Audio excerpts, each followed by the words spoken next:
Bismillahirrahmanirrahim. Assalamualaikum warahmatullahi wabarakatuh. Alhamdulillahi rabbil alamin. Wa ashhadu an la ilaha illallah. Wa ashhadu anna sayyidana Muhammadar Rasulullah sallallahu alaihi wa alihi wa sallam. Wa syarrafa wa karrama wa baraka wa azzam. وعلى آله والصحابة والتابعين وتابعيهم بإحسان إلى يوم الدين وعلينا معهم في كل لمحة ونفس عدد ما وسعه علم الله أما بعد. Alhamdulillah summa alhamdulillah, marilah sama-sama kita memanjatkan puji dan syukur pada Allah Subhanahu wa taala. Allah memanjangkan usia kita, Allah memberi afiat pada tubuh badan kita, dan Allah mengizinkan kita berhimpun pada malam ini di taman syurga ini. Lalu dapatlah kita dengan sebab perhimpunan kita ini, dapatlah kita ingat Allah banyak-banyak, dapat kita sebut nama Allah banyak-banyak, dapat kita berselawat pada Nabi banyak-banyak, dan dapatlah sedikit sebanyak kita menambah ilmu pengetahuan yang ada dalam diri kita, insya-Allah. Tuan-tuan yang saya kasih sekalian, insya-Allah pada malam ini kita sambung perbincangan buku kita ini, Tour de Quran ataupun Jaulatul Quran. Saya pun dah jadikan dia sebagai slot di TV Hijrah setiap hari Rabu. Pukul 8.30 ni dah masuk surah Al-Baqarah dah. Jadi tuan-tuan yang ada buku ni 8.30 pagi hari Rabu buka je buku ni, mengadap dekat TV Hijrah. Memang saya akan berbincang walaupun saya tidak membuka buku tu di hadapan, tetapi perbincangannya adalah merujuk kepada buku tu ada Quran ni. Saya brandingkan nama program tu Jaulah Al-Quran. Jaulah Al-Quran tu cuba tuan-tuan buka di muka surat depan, nampak? Tu ada Quran, atas tulisan Arab tu. Itulah Jaulatul Quran. Jaulatul Quran tu sama dengan tua Quran lah. Kembara Al-Quran. Baik tuan-tuan, hari ini kita masuk surah yang kedua, iaitu surah Al-Baqarah. Surah Al-Baqarah ini ada 286 ayat. Jangan tikam nombor ekor sebab tak cukup. 286, 3 je.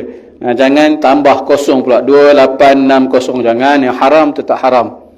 Jangan tikam nombor ekor. Bukan tuan-tuan ni, orang lain ni cerita ni.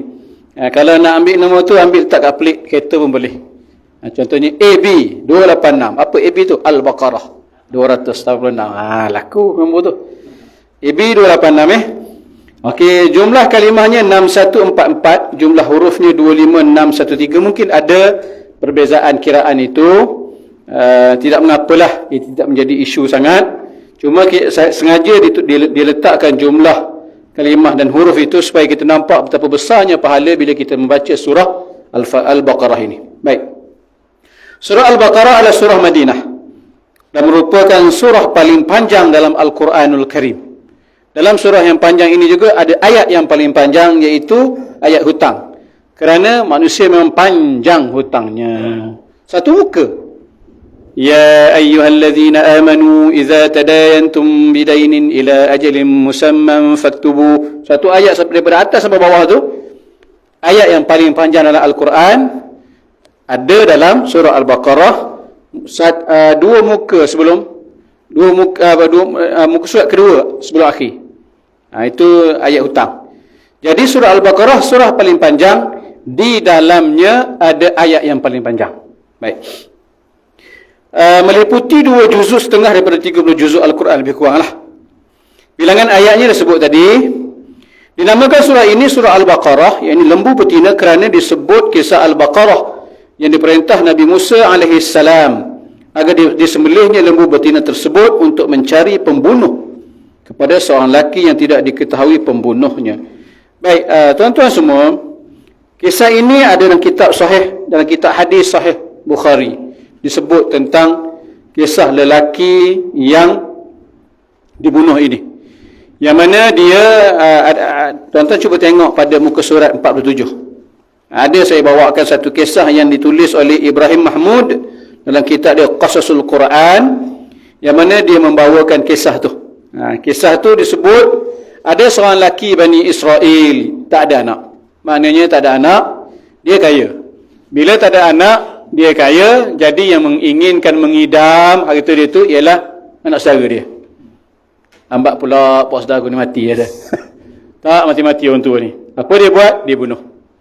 Maka bila dia bunuh, ada dua riwayat mengatakan satu dia dibunuh di rumahnya. Yang kedua dia dibunuh dan diletakkan di antara dua kampung. Balok Pine dengan Balok Perdana. Balok Baru. Letak tengah-tengah. Jadi orang Balok Baru tuduh Balok Pine tuduh Balok Baru. Bergaduhlah dua kampung ni. Itu tujuan dia. Jadi ada dapat pertama kata di kampung tu jugalah. Jadi oleh kerana ada masalah pertikaian siapa membunuh, maka ada carangan supaya jumpalah Nabi Musa. Ini nak ceritakan nature manusia ni, bila buat salah, bila ada masalah dalam hidup, maka dia kembali kepada Tuhan. Nak macam mana kembali kepada Tuhan tu? Tanya pada Nabi. Kan Allah sebut innal insana khuliqa halu'a. Sesungguhnya manusia ini dicipta Allah resah gelisah. Kalau kita menghayati lebih dalam perkataan insan, kebanyakan ulama tafsir mengatakan insan itu yang resah gelisah, wa kana al-insanu ajula, manusia itu gopoh. Kebanyakan insan ini qila, kata ulama tafsir, sebahagiannya mengatakan dia merujuk kepada orang-orang kafir. Insan tu maknanya orang kafir. Maknanya yang resah gelisah, yang gopoh gapah ini ialah orang tak beriman. Orang beriman ni relax, tenang je. Itu yang duduk dalam masjid, tenang, tidur, relax. Dia orang beriman, dia tak gopoh. Kena belajar-belajarlah. Aku relax je ni anda. Itu. Senang betul dia kata bila lagi nak try duduk dalam syurga lah. Inilah taman-taman syurga. Dia macam tidur sungguh. Nak kita nak cuik-cuik pun tak gamak tak. Buatnya bersilat, cuik-cuik bersilat belakang. Lepas tengok cerita Mak Kilau pula, habis masjid dia amuk. Baik, okey. Jadi selepas itu jumpa Nabi. Saya cerita teruslah supaya nanti kita tak bincang lagi sampai ayat tu. Jumpa Nabi Musa, maka Nabi Musa memerintahkan dengan perintah Allah. Innallaha ya'murukum an tazbahu baqarah. Allah suruh kamu semua, cara dia ialah sembelih seekor lembu betina. Maka jawapan Nabi Musa itu seolah-olah tak boleh diterima oleh Bani Israel. Yang kita tahu Bani Israel ini degil, babi kata orang tu. Bahasa orang faham. Babi itu bukan babi tuan-tuan. Dia lain sebut, dia ada imalah babi. Babi ni mana degil. Dia tak dengar kata. Jadi bila Nabi Musa kata sembelih lembu betina, maka dia kata qalu atatakhizuna huzwa. Musa, kamu nak main-main dengan kami ke? Ni cerita orang mati ni, mana gitu. Konon-konon macam bagus sangat. Tunjuk bagus. Apa jawab Nabi Musa? Qala a'udzubillah an akuna minal jahilin. Macam ni Nabi Musa kata. Aku berlindung pada Allah daripada termasuk golongan orang jahil. Maknanya dia beritahu kau orang ni jahil. Aku ni nabi. Nabi ni adalah menyampaikan risalah Allah. Yang aku sebut sembelih lembu betina itu perintah Allah. Kamu tu yang jahil tak nak dengar perintah Nabi, perintah Allah. Apa mereka kata? Okey, kalau begitu tunjukkan kepada kami lembu tu macam mana. Lembu macam mana? Sedangkan lembu betina mudah cari. Ada kesusah cari lembu betina? Tak susah. Walaupun sayang lembu betina nak sembelih sebab dia beranak. Tapi senang cari. Korbanlah seekor lembu betina. Seekor je pun. Dan tak perlu tanya dah. Pergi sembelih. Kemudian ikut arahan Nabi Musa. Apakah sepatutnya? Tapi mereka kata, tolong terang pada kami, lembu tu macam mana? Umur dia? Bila tanya umur dengan tujuan, sebenarnya bukan mereka tak faham lembu betina. Tak kenal lembu betina Sabah. Lembu betina budak apa kenal lembu betina dengan lembu jantan. Mana Sabah tak tahu lembu betina macam mana. Jadi bila mereka menjawab apa yang diperintahkan oleh Nabi Musa itu, sebenarnya mereka bertujuan nak menyusahkan Nabi Musa. Kata ulama, yurid an tashaddud ila Allah wan Nabi. Mereka sebenarnya nak menyusahkan Allah, kerana nak menunjuk kekerasan pada Allah dan kekerasan pada Nabi. Maka bila mereka buat begitu pada Nabi, maka Allah pun tashaddud. Allah pun keras pada mereka, susahkan mereka. Maka Nabi Musa kata, Qala innahu yaqulu innaha baqaratun la faridun wala bikrun awanun baina dhalik. Lembu yang kamu tanya, lembu betina itu umurnya tidak tua, umurnya tidak muda, awan, pertengahan. Awanun baina dhalik, pertengahan umur. Mudah mudah lagi, senang cari. Orang bela lembu tuan-tuan. Bela lembu ke pera lembu? Bela ni orang Kelantan marah sebut bela. Tak? Pera lembu. Dia tak sebut bela lembu. Bahasa tu, dia kata, bahasa apa bela ni? Ini bela hantu raya, ya dah. Dia pera lembu. Orang pera lembu ni dia tahu. Lembu tu umur berapa tahun, tengok gigi dia tahu. Tengok gigi kambing, tengok gigi lembu dia tahu.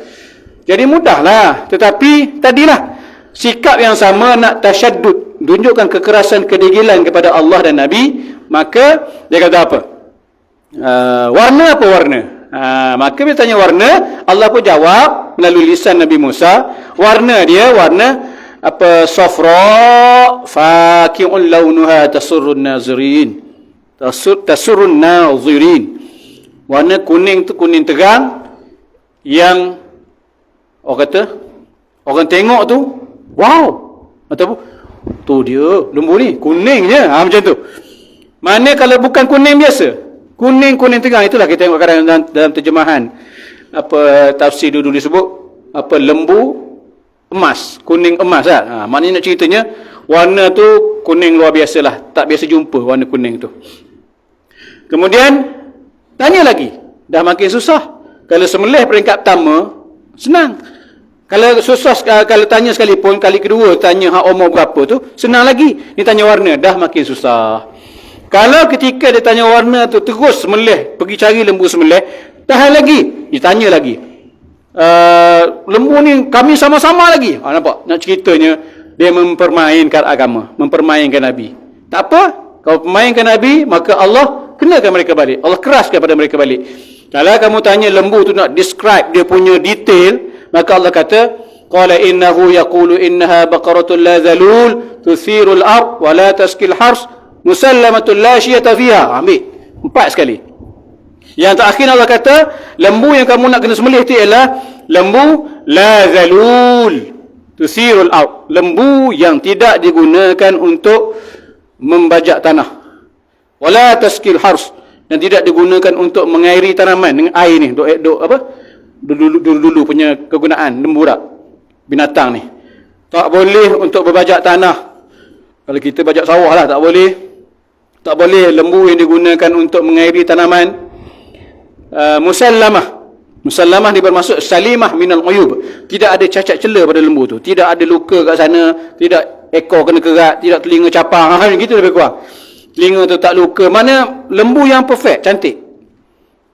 3 lah. Yang keempat, la syiyata fiha, tidak ada tompuk pada warna kuning tu. Maknanya daripada kepala sampai ekor kuning. Yang mana K dekat hidung, G dekat ekor. Ambil dia. Kuning. Maknanya nak cari payah tuan-tuan. Kuning terang pula tu. Kalau ada pun, kalau saya ada lembu macam tu, saya tak jual. Sayang. Memang sayang lah lembu. Warna emas gitu tak? Tak jual lah. Jadi mereka kena cari. Setengah riwayat menyebut tentang lembu tersebut, lembu yang ada dibela oleh seorang lelaki. Lelaki ni pula, dia banyak sangat lembu. Tahu berapa lembu dia? Dia ada ni. Berapa? Tuan-tuan? Bukan 1000. Dia ada seekor dia ada seekor lembu. Seekor lembu tak ada lehak macam tu, sebiji warna kuning tu. Tak ada tompuk, tak ada cacat. Oh tuan-tuan, cuba bayangkan. Kalau saya lembu tu, saya punya seekor, topak tak jual? Sejuta macam ni. Nak sejuta. Macam tu. Maknanya bila lembu tu payah ada seekor pada dia makak lah. Dia memang harga. Maknanya kalau cetong ke emas dalam kulit lembu tu, satu apa? Bukan cetong ni. Diponjokkan kulit lembu tu, letak emas dalam tu, itulah bayaran bagi nilaian lembu tu. Tu dia. Memang kau-kau lah kena, tapi dapat cari juga. Maka Allah kata apa? Fakul nadribuhu bi ba'diha. Pukullah sebahagian anggota lembu itu kepada lelaki yang dibunuh tadi. Semua kena pukul. Bila pukul, yang membunuh dia pukul, dia akan bangun. Yang mati tadi, beritahu, dia yang bunuh saya. Habis, selesai masalah. Ini bukan cerita hantu ni, bukan cerita hantu kalimah ni, cerita betul. Syariat dulu. Sekarang tak payah buat lah, tak menjadi. Tak menjadi kita nak buat tak. Maknanya, satunya kita nak Allah nak tunjuk sini tentang orang yang keras ini dengan Allah, dengan Nabi, Allah balas dengan kekerasan. Tetapi dalam masa yang sama juga Allah mengetahui bangsa Yahudi ni, Bani Israel ni, dia memang mujahadah tinggi juga. Kuat tuan-tuan, dia usaha cari jumpa juga demi untuk menyelesaikan masalah walaupun mereka menyusahkan diri sendiri. Sebab tu Allah sebut la tasalu an asya' in tubdalakum tasukum. Jangan kamu tanya satu benda yang bila ditanya pada kamu, bila dijawab pada kamu menyusahkan kamu. Dah benda tu jelas, cukup, jangan tanya. Yang berlaku pada Bani Israel, mereka tanya cerita lembu tadi, tujuan untuk menyusahkan Nabi, tapi sebenarnya menyusahkan diri mereka sendiri. Tapi dapat juga. Maka dapatlah mencari pembunuh yang sebenar. Itulah menyebabkan nama surah ini surah Al-Baqarah. Tapi cerita tu hanya sekitar satu muka surat saja. Kenapa nama surah Al-Baqarah? Kerana pengajaran daripada kisah Bani Israel ni sangat penting kita ambil iktibar. Sangat penting. Perangai mereka ni sampai hari ni kita boleh tengok tuan-tuan. Orang Yahudi sampai hari ni kita boleh tengok perangai mereka.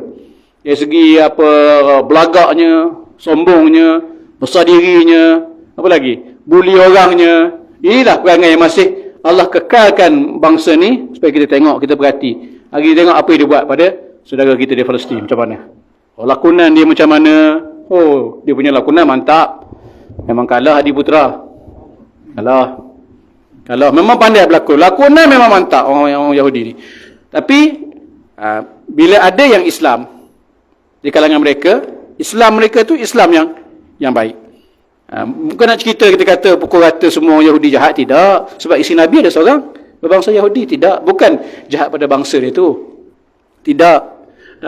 Tapi nak ceritanya, bila kita ni tidak beriman, tidak mengikut ajaran Nabi, maka itulah jadinya. Dan bangsa ini hidup sejak sekian lama, sejak lagi zaman Nabi Musa dulu tuan-tuan. Cuba bayang, daripada zaman selepas Nabi Yaqub tu, dia cerita kisah dia daripada kisah Nabi Yusuf sampailah kepada zaman Nabi kita, bagaimana Nabi bagaimana Nabi nak menguruskan. Sukanya Nabi nak menguruskan orang Yahudi ni yang belut, yang paling tadah. Dia boleh dalam perang Azab tu, dalam perang Khandaq tu, dia boleh belot dengan Nabi tu. Dia boleh pakat dengan munafik, dia boleh pakat dengan musyrikin, dia boleh wujudkan tentera Ahzab, tentera bersekutu. Itu nama Ahzab tu, tentera bersekutu. Musyrikin team up dengan Yahudi, team up dengan munafikin. Bayangkanlah lawan tentera Islam. Ini perangai orang-orang Yahudi yang disebut banyak dah. Kalau kita tengok dalam buku-buku kitab-kitab Al-Quran, surah-surah Madinah banyak menceritakan tentang tingkah laku mereka ni, orang Yahudi. Dalam sirah Nabi tu banyak gangguan-gangguan yang mereka lakukan sampai ke akhir hayat Nabi lah. Nabi diracun oleh siapa? Yahudi juga. Itu afa imma ta'au qutila. Maka adakah jika Muhammad itu, jika Nabi itu mati atau dibunuh? Mati itu maknanya Nabi itu sampai masa Nabi Allah jemput panggil, tapi au qutila, kenapa disebut qutila? Dibunuh. Dia menunjukkan Nabi itu syahid kerana diracun oleh orang Yahudi, betul tak? Pada kaki pada kambing kan? Tahu cerita kan? Maknanya walaupun tidak serta-merta Nabi, tapi merosot kesihatan Nabi daripada makan racun yang telah diletak pada makanan Nabi itu. Itulah sikap mereka, tuan-tuan. Baik. Dinamakan surah Akidah Sesarah nombor 4. Surah ini mula diturunkan selepas hijrah Nabi. Mana tahun pertama itu turun surah Al-Baqarah. Dan dia drag masa, tuan-tuan, iaitu seawal tahun pertama hijrah dan berakhir beberapa tahun ketika sebelum Rasulullah wafat. Bermakna Rasulullah wafat tahun 10 kan? 10 ke 11? 10 kan? 10 kan? 10 lah. Ke tahun 12? Jadi maknanya tahun 9 tu baru habis, sampai peristiwa Perang Tabuk tahun 9 hijrah tu masih ada lagi cerita dalam surah Al-Baqarah. Makna 9 tahun masa lebih kurang nak tamatkan turunnya berperingkat surah Al-Baqarah ni. Lama, tuan-tuan, lama. Ini surah Al-Baqarah. Panjang ni dia cover daripada mula hijrah sampai akhir hijrah. Itu hebat surah Al-Baqarah ni. Dia punya penceritaan dia tu. Ayat terakhir turun ialah firman Allah Subhanahu wa taala, wattaqu yawman turja'una fihi ila Allah thumma tuwaffa kullu nafsin ma kasabat wa hum la yuzlamun. Inilah ayat antara ayat yang disebut oleh ulama ayat terakhir turun. Dia ada saingan dia. Dengan saingan dia, al-yauma akmaltu lakum dinakum wa atmamtu alaikum ni'mati. Jadi ulama dah bahas. Ayat tadi ialah ayat yang terakhir yang turun berkenaan dengan lengkapnya syariat Allah. Agama Islam dah lengkap. Al-yauma akmaltu lakum. Adapun ayat yang terakhir benar-benar turun pada Nabi ialah ini ayat dia. Ayat ni di mana kedudukan dia sebelum ayat yang paling panjang dari ayat hutang ni? Sebelum masuk ya lina amanu iza tadayantum bidainin yang panjang sebelah bawah tu, bawah sekali sebelah kanan ni, wattaqu yawman turja'una fi ilallah, bertakwalah kamu kepada Allah, di mana satu hari kamu akan kembali kepada Allah. Kemudian kamu akan dibalas atas setiap apa yang kamu lakukan. Kamu tidak akan dizalimi walaupun sedikit pun. Ini ayat yang terakhir turun kepada Nabi. Tak lama lepas itu Rasulullah sallallahu alaihi wasallam wafat. Baik. Surah Al-Baqarah banyak kelebihannya. Poin yang kelima. Antara fadilat surah ini ialah sabda Rasulullah sallallahu alaihi wasallam, la taj'alu buyutakum qubura. Ada riwayat yang menyebut la taj'alu buyutakum maqabir. Serupa lah tu. Jangan kamu jadikan rumah-rumah kalian seperti tanah perkuburan. Seram pula malam-malam cerita tanah kubur tuan-tuan bukan cerita Tok Adi ni. Jangan kamu jadikan rumah kamu tanah kubur. Nabi kata gitu. Fa innal bait allazi tuqra'u fihi suratul Baqarah la yadkhuluhu syaitan. Sesungguhnya rumah yang dibaca dalam rumah tu surah Al-Baqarah tidak akan dimasuki syaitan. Kalau rasa syaitan tu banyak sangat dalam rumah kita, tak? Habis pagi, petang, siang, malam mengacau tak? Baca sekali surah Al-Baqarah. Baca seorang-seorang boleh, satu keluarga ambil sikit-sikit seorang kan? Buat bahagian-bahagian tak? Baca dalam rumah. Tak boleh sehari, baca 2 hari, baca 3 hari. Pastikan rumah kita ni hidup dengan bacaan Al-Quran. Lebih-lebih lagi surah Al-Baqarah kalau masuk rumah baru ataupun rumah dah lama tinggal, rumah tok nenek kita, rumah ayah kita lama dah kosong, nak masuk balik semula, bacalah supaya syaitan tu lari. Mana kita beritahu, tolonglah keluar, aku nak masuk ni, pergi cari tempat lain. Gitu lebih kurang syarat dia, baca surah Al-Baqarah. Dalam riwayat lain Nabi menyebut, la taj'alu buyutakum maqabir. Jangan kamu jadikan rumah kamu ni tanah-tanah kubur. Inna syaitan yanfiru minal baiti allazi tuqra'u fihi suratul Baqarah. Sungguh syaitan bertempiaran lari. Yanfiru bertempiaran lari ramai daripada rumah yang dibaca surah Al-Baqarah. Satu lagi dalam sunnah Ad-Darimi disebut, syaitan akan lari daripada rumah dibaca surah Al-Baqarah walahu dhirat, dalam keadaan terkentut-kentut. Tak pernah dengar lah syaitan kentut macam tu dah, tapi nak ceritanya teruk. Dahsyat betul, kena tembak sampai terkentut-kentut tu. Mana ceritanya teruk sangat. Kena tembak apa namanya syaitan tadi dengan bacaan surah Al-Fatihah, surah Al-Baqarah. Baca tuan-tuan, insya-Allah. Baca, kalau tak keluar lagi baca lagi. Tak keluar lagi baca lagi. Tak keluar lagi baca lagi lah. Tak keluar juga dah, kita lah keluar senang. Kau duduk kat sini serabut dengan kaca. Tak apa, aku ikhlas, susah sangat tak. Kata tak boleh ustaz. Buat lagi, tak boleh. Buat lagi, tak boleh. Ada apa pergi ke lain lah. Dia ada situ, dia duduk sangat situ. Tok banyak otok nenek apa dia dah beranak pinak kali situ dah. Tapi tuan-tuan, alhamdulillah lah, setakat yang saya pun amal juga surah Al-Baqarah ni masuk rumah, walaupun banyak tempat lah pengalaman ni. Saya ingat masa mula-mula saya duduk di Ma'at Tahfiz Darul Ulum. Mana Cik Asin ingat masa mula ramai abu anak Cik Asin yang sulung abu kan? Muda. Masa mula masuk tu, sebelum dia orang masuk, saya masuk dulu. Masa pelajar pertama tu yang batch yang anak Cik Nasir tu 13 orang. Saya masuk dulu, kemudian Ustaz Arwah Ustaz Mi, Imam Masjid Persegah dulu, kena ingat. Ustaz Haji Haslan tu, Ustaz Mi, nama glamour dia Ustaz Mi, aka Ustaz Mi. Masa mula duduk tu, mula-mula saya duduk di Bukit Sagu, nak berulang mengajar ke Darul Ulum, berulang ke situ, jauh.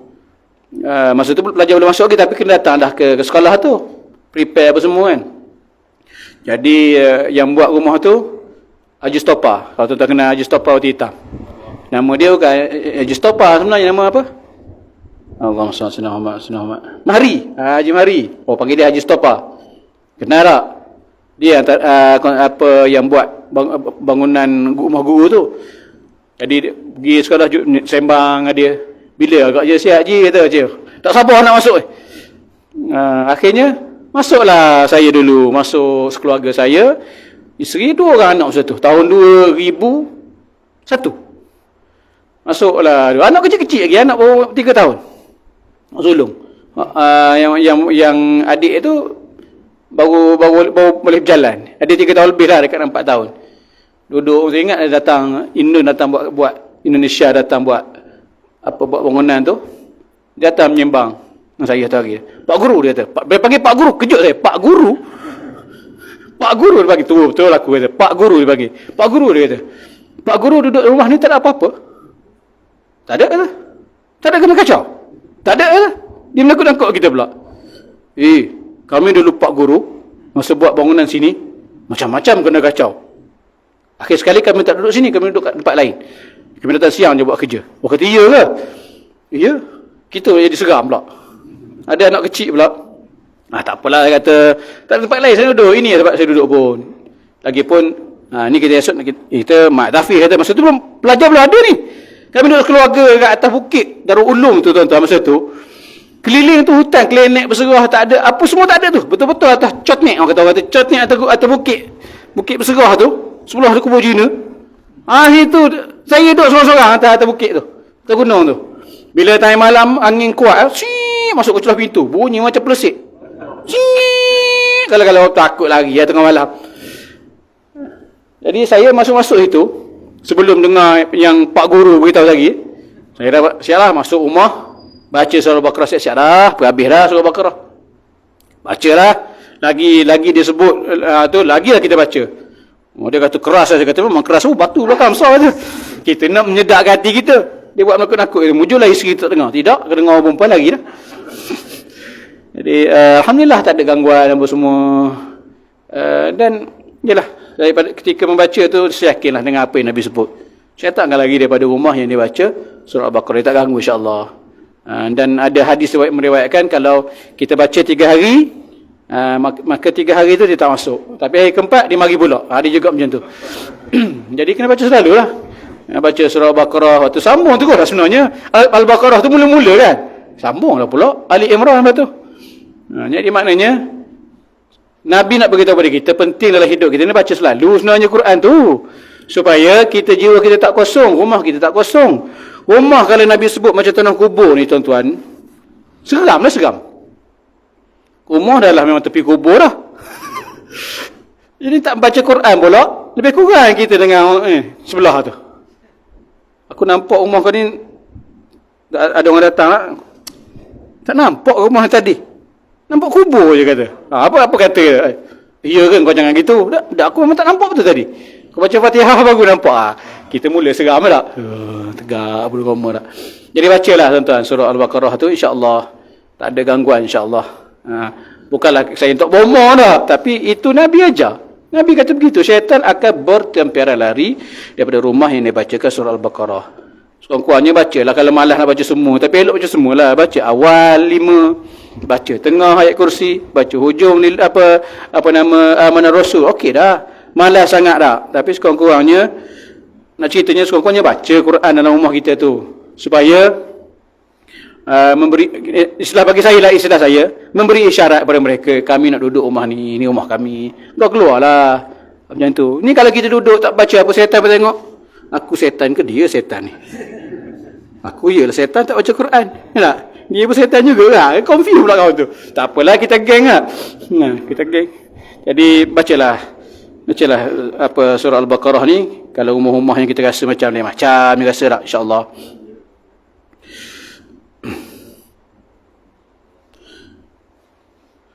Poin yang ke-6. Kelebihan surah Al-Baqarah ialah surah ini merupakan puncak Al-Quran. Sebagaimana hadis yang diriwayatkan oleh Sahal bin Sa'ad bahawa Rasulullah sallallahu alaihi wasallam bersabda, "Inna likulli syai'in sanama. Wa inna sanama al-Qur'ani suratul Baqarah. Man qara'aha fi baitihi laila lam yadkhul asy-syaitanu baitahu thalatha layal." Ini tadi saya sebut. Wa man qara'aha nahara lam yadkhul asy-syaitan baitahu thalathata ayyam. Setiap sesuatu itu memiliki puncaknya macam inilah. Surau kita ni puncak dia tu, kat atas tu, yang ada bulan tu. Itu puncaknya. Iaitu tempat yang tertinggi. Dan Al-Baqarah adalah puncak Al-Quran. Dipanggil Sanamul Quran. Apa puncak pada Al-Quran? Surah Al-Baqarah. Sebab apa? Kalau orang putih kata obvious. Ketara. Buka Al-Quran tu, dia akan nampak surah Al-Baqarah tu paling panjang. Dan tak ada rasanya orang terlupa nama surah Al-Baqarah. Mungkin orang terlupa. Okay, sebut sikit 10 nama surah dalam Al-Quran. Mesti orang sebut Al-Fatihah, Al-Baqarah. Mesti sebut. Tak ada Al-Fatihah, Al-Jasiyah, Al-Mumtahanah. Tiba-tiba Al-Baqarah lupa. Jarang sangat. Kalau sebut kita 10 nama tak, mesti satunya Al-Fatihah, Al-Baqarah, Al-Waqi'ah. Apa lagi yang biasa kita amal? Apa Al-Muluk. Apa lagi kita amal? Yasin. Yasin taubat sebut. Yasin. Al-Kahfi. Itu biasa kita amal. Okay. Jarang kita sebut surah-surah yang orang tanya kita, cuba baca sikit awal surah Al-Qalam. Surah Al-Qalam macam mana mula dia? Kan nampak? Kan semua nganga kan? Surah Al-Qalam mula dengan apa? Dia dengan satu huruf je. Nun kan? Wal qalam selepas tu. Orang tanya kita, okey, apa mula surah An-Najmu? Klik-klik juga tak? An-Najmu tak. Wan najmi idza hawa. Jarang orang ingat surah-surah gitu, tapi Al-Baqarah ni dia sanamul Quran, dia puncak Al-Quran. Nampak dulu. Ketara daripada jauh surah Al-Baqarah sebab dia surah yang paling panjang, dan dalam surah itu ada ayat yang paling panjang dan ada ayat yang paling apa? Paling suka, kerap diamalkan oleh kita. Ayat yang besar dia punya fadilat dia itu Ayatul Kursi. Sebab itulah dia puncak Al-Quran. Baik. Tak habis lagi tadi hadis tu. Sesiapa baca Al-Baqarah pada malam hari di rumahnya. Malam ni boleh baca Rasa rumah macam berantu je. Tak.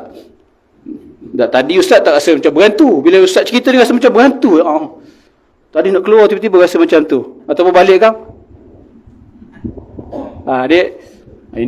Itu mengosek diri sendiri orang tu. Saja dia menyakat diri dia sendiri. Jangan dilayan sangat benda-benda gitu. Dilayan mau duduk seorang. Memanglah mari rasa takut, cuba jangan layan. Kalau tak yang teringat tu, baca Quran je lah. Lantak lawa nak buat benda, nak masak ke apa. Ada jenis hantu masak pada juga pelik. Dia duduk dapur kungkang. Tak. Satu hantu yang mandi pada juga. Dia dum pergi ke dapur tak ada pun. Dia cakap mudah, kau dah mandi-mandilah, kau nak masak lah, yang kacau aku tidur sudah, kata gitu. Aku kalau kacau aku tidur aku mengamuk je.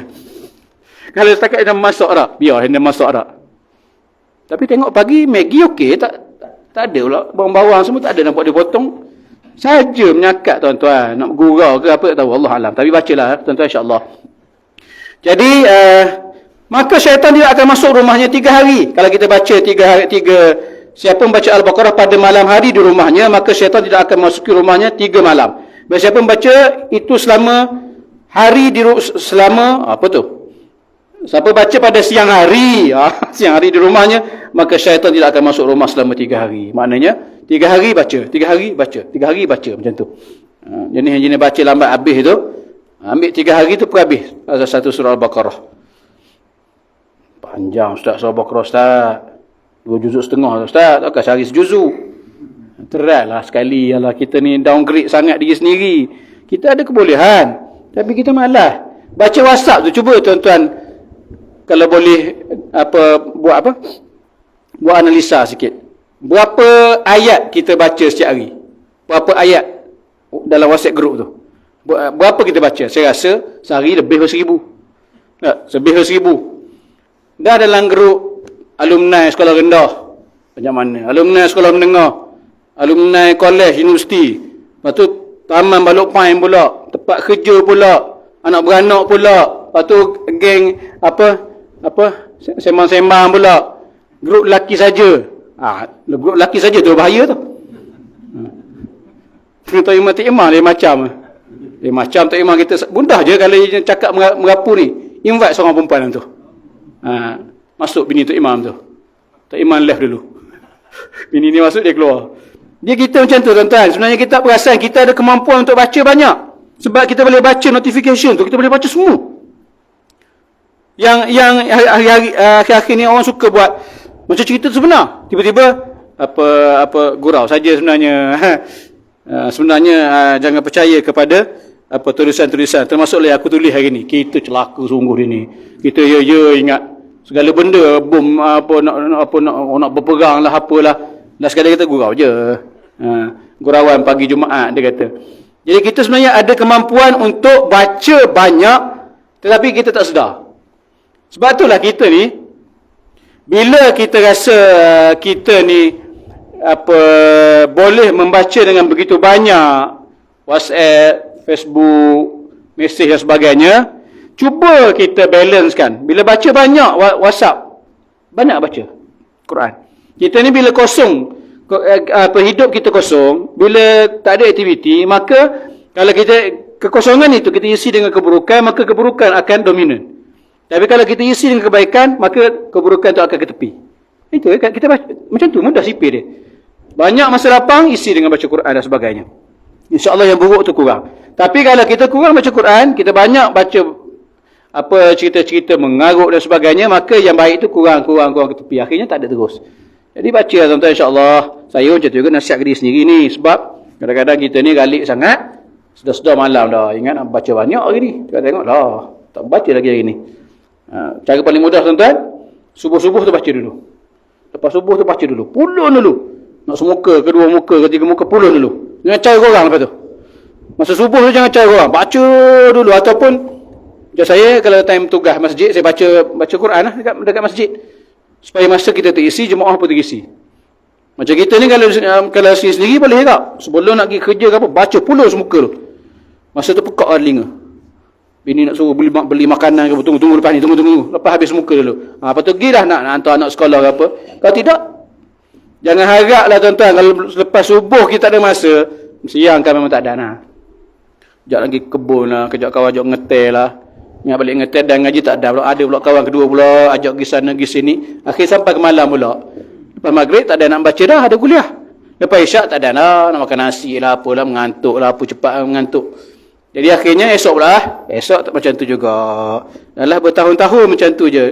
Quran berabuk dekat atas rak buku.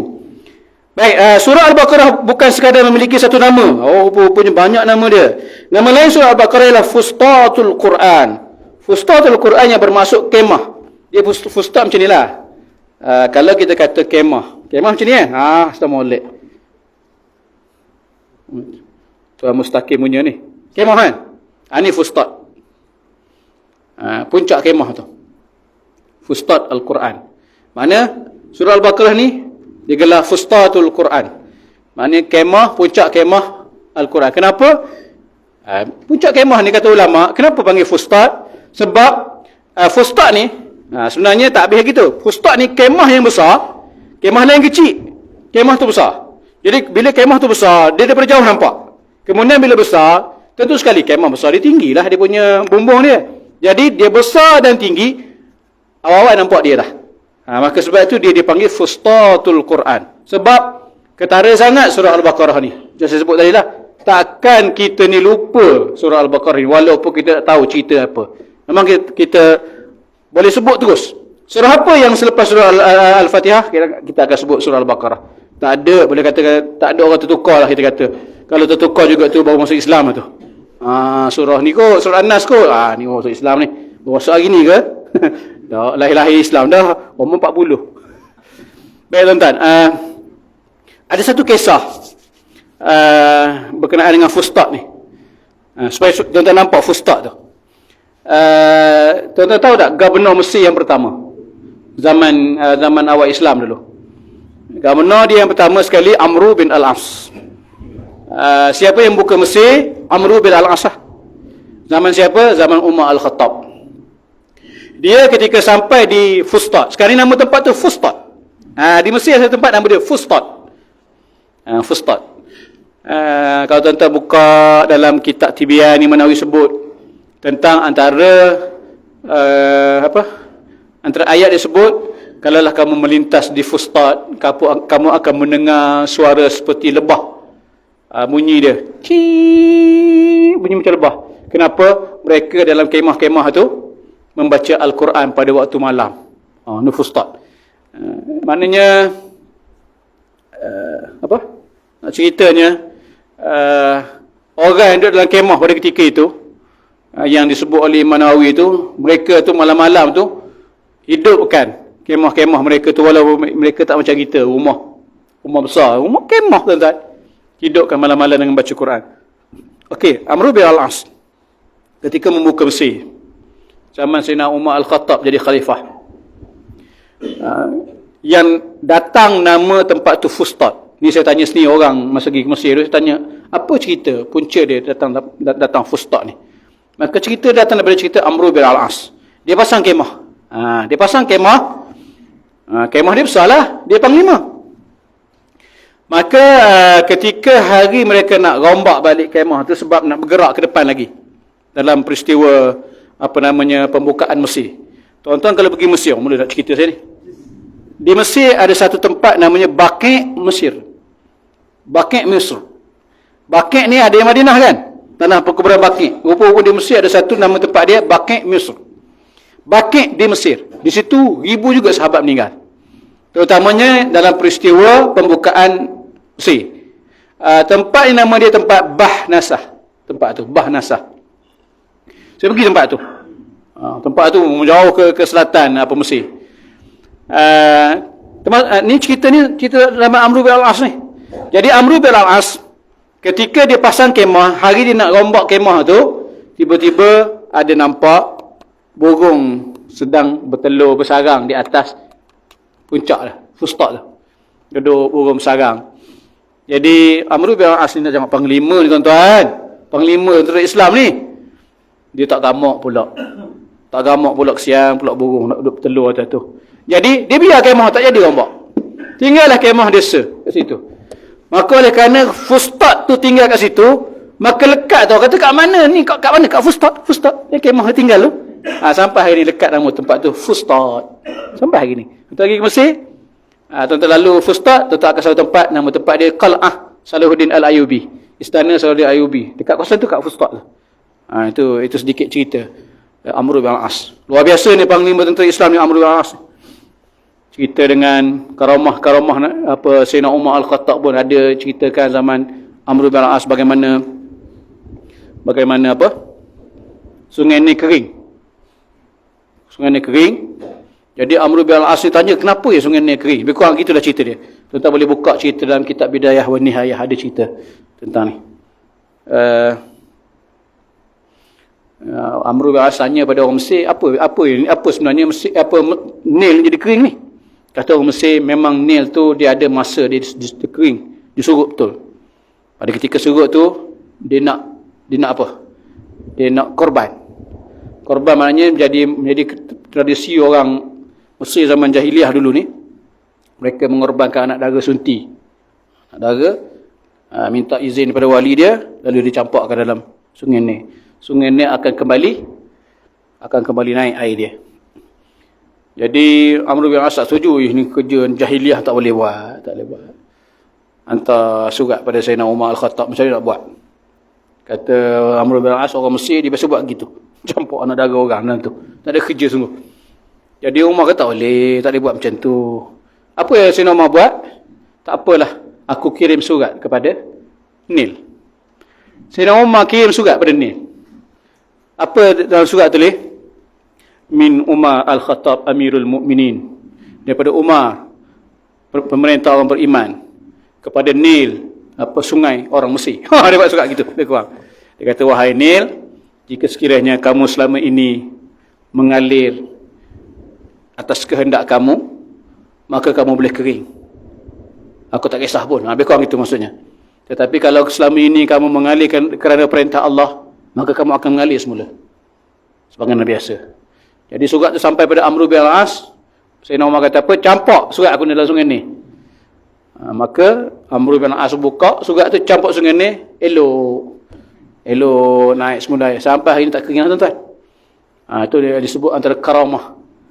Karamah Sayyidina Umar Al-Khattab. Tuan-tuan try. Sungai Pahang tengah kering kan ni. daripada apa? Datuk apa? Ini ceritanya Menteri Besar akan datang lah, sebut Menteri Besar kan ni.